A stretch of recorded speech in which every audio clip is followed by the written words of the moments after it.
So some of the specific and important KPIs. Now, this is a slide that I'd like to draw your attention specifically to, because these are ones that we have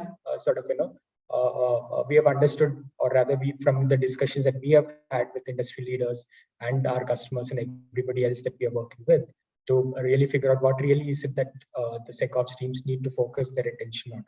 So these are the ones that we shortlisted. Again, depending on your business priorities and SecOps priorities, you can go ahead and look even well beyond these. These are just some of the important ones that we have felt in our discussions that we had. But you can definitely look at a larger set of KPIs that could be attended to. Time to mitigate, time to recover, incident time to detect. But then again, another thing that I'd like to highlight here is the fact that KPIs should be deployed not just to track, but they should also be deployed to ensure that the evolution of SecOps teams is enabled through those by tracking those KPIs, right? If that is not happening, then you will not have any improvement in your security posture.